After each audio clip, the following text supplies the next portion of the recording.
ಗಣರಾಜ್ಯೋತ್ಸವದ ನಿಮಿತ್ತ ಪ್ರತಿ ವರ್ಷದಂತೆ ಈ ವರ್ಷವೂ ಕೂಡ ಲಾಲ್ಬಾಗ್ನಲ್ಲಿ ಫ್ಲವರ್ ಶೋ ಆಯೋಜನೆ ಮಾಡಲಾಗಿದ್ದು ಕಳೆದ 10 ದಿನಗಳಿಂದ ಫ್ಲವರ್ ಶೋ ನಡೆಯುತ್ತಿದ್ದು ನಾಳೆ ತೆರೆ ಕಾಣಲಿದೆ. ಇಂದು ರಜೆ ಇದ್ದ ಕಾರಣ ಫ್ಲವರ್ ಶೋ ನೋಡಲು ಜನ ಮುಗಿಬಿದ್ದಿದ್ದು ಇದರ ಕುರಿತು ಒಂದು ರಿಪೋರ್ಟ್ ಇದೆ, ನೋಡ್ಕೊಂಡು ಬರೋಣ ಬನ್ನಿ. ನಾಳೆ ಲಾಲ್ಬಾಗ್ ಫ್ಲವರ್ ಶೋ ಅದ್ಧೂರಿ ತೆರೆ. ಒಂದೇ ದಿನ 1 ಲಕ್ಷ ಮಂದಿ ಫ್ಲವರ್ ಶೋ ವೀಕ್ಷಣೆ.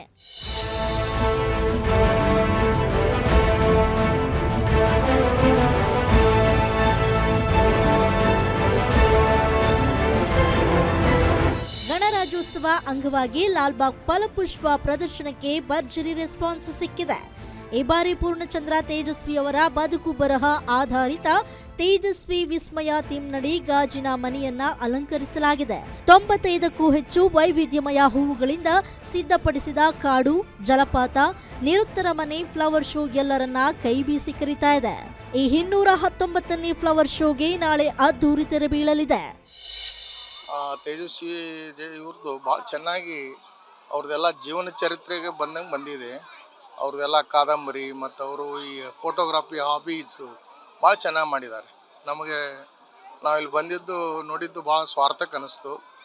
ಒಳ್ಳೆಯ ಒಂದು ಈ ಲಾಲ್ಬಾಗ್ನಲ್ಲಿ ಇದೊಂದು ಒಳ್ಳೆಯ ಇದನ್ನು ಮಾಡಿದ್ದಾರೆ. ಬಟ್ ಇಲ್ಲಿ ಮಾಡಿದ್ದಾರೆ, ನಾಳೆ ಲಾಸ್ಟ್ ಡೇಟ್ ಇದೆ ಅಂತ ಹೇಳಿದರು. ಅದಕ್ಕೆ ಇಲ್ಲಿ ಬಂದು ವಿಸಿಟ್ ಮಾಡಿದ್ವಿ. ಪ್ರತಿ ವರ್ಷ ವಿಶೇಷ ವ್ಯಕ್ತಿಗಳ ಜೀವನ ಪರಿಕಲ್ಪನೆ ಇಟ್ಕೊಂಡು ನಿರ್ದಿಷ್ಟ ಕ್ಷೇತ್ರದಲ್ಲಿ ಸಾಧನೆ ಮಾಡಿದವರ ಜೀವನ ಆಧಾರಿತವಾಗಿ ವಿವಿಧ ಕಲಾಕೃತಿಗಳನ್ನು ಮಾಡಲಾಗ್ತಾ ಇದೆ. ಈ ವರ್ಷ ರಾಷ್ಟ್ರಕವಿ ಕುವೆಂಪು ಅವರ ಪುತ್ರ ಖ್ಯಾತ ಸಾಹಿತಿ ಕೆಪಿ ಪೂರ್ಣಚಂದ್ರ ತೇಜಸ್ವಿ ಅವರ ಬದುಕು ಬರಹ ಕುರಿತ ತೇಜಸ್ವಿ ವಿಸ್ಮಯ ವಿಷಯವನ್ನ ಆಯ್ಕೆ ಮಾಡಿಕೊಂಡಿದೆ. ಗಾಜಿನ ಮನೆಯ ಅಂಗಳದಲ್ಲಿ ಪೂರ್ಣಚಂದ್ರ ತೇಜಸ್ವಿ ಅವರ ನೆಚ್ಚಿನ ಕಾಡನ್ನ ನಿರ್ಮಿಸಲಾಗಿದೆ.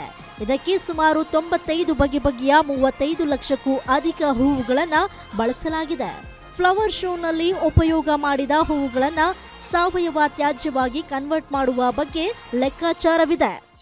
ಸೂಪರ್ ಆಗಿ ಮಾಡಿದೆ ಸರ್, ತುಂಬ ಚೆನ್ನಾಗಿದೆ. ಇದರಲ್ಲಿ ಪೂರ್ಣಚಂದ್ರ ತೇಜಸ್ವಿ ಪುಟ್ಟಣ್ಣ ಅವ್ರ ಮಗಂದು ತುಂಬ ಚೆನ್ನಾಗಿ ಮಾಡಿದೆ ಸರ್, ಚೆನ್ನಾಗಿ ಮಾಡಿದೆ ಸರ್. ಕರ್ನಾಟಕ ಸರ್ಕಾರಕ್ಕೆ ಧನ್ಯವಾದಗಳು ಸರ್. ಬರ್ತೀವಿ, ವರ್ಷ ಬರ್ತೀವಿ. ಈ ವರ್ಷ ಇನ್ನೂ ಚೆನ್ನಾಗಿದೆ ಸರ್, ಹೋದ ವರ್ಷಕ್ಕಿಂತ ಚೆನ್ನಾಗಿದೆ ಸರ್. ನೋಡ್ಬೇಕು ಸರ್, ಎಲ್ಲರೂ ಕರ್ನಾಟಕ ಜನಸ ಎಲ್ಲ ನೋಡ್ಬೇಕು ಸರ್, ಇದು ಇಂಥದನ್ನ ಕನ್ನಡ ಕಾಣಬೇಕು. ಒಟ್ನಲ್ಲಿ ಲಾಲ್ಬಾಗ್ನಲ್ಲಿ ಆಯೋಜನೆ ಮಾಡಿರುವ ಫ್ಲವರ್ ಶೋಗೆ ತಮಿಳುನಾಡು, ಕೇರಳ, ಮಹಾರಾಷ್ಟ್ರ, ಡಾರ್ಜಿಲಿಂಗ್, ವಯನಾಡು ಕಡೆಯಿಂದ 95ಕ್ಕೂ ಹೆಚ್ಚು ವೈವಿಧ್ಯಮಯ ಹಾಗೂ 35 ಲಕ್ಷಕ್ಕೂ ಹೆಚ್ಚು ಹೂವುಗಳಿಂದ ಕಲಾಕೃತಿಗಳನ್ನು ಅಲಂಕಾರ ಮಾಡಲಾಗಿದೆ. ತೇಜಸ್ವಿ ಅವರ ಕಾದಂಬರಿ ಕಥೆಗಳಲ್ಲಿ ಕಂಡುಬರುವ ಕಾಡಿನ ಮಾದರಿಯನ್ನ ಗಾಜಿನ ಮನೆಯಲ್ಲಿ ನಿರ್ಮಿಸಲಾಗಿದೆ. 25 ಅಡಿ ಎತ್ತರದ ಬೃಹತ್ ಬೆಟ್ಟ, ಜಲಪಾತ ಆಕರ್ಷಣೀಯವಾಗಿದೆ. Sangamesh Metre, guarantee news, Bengaluru.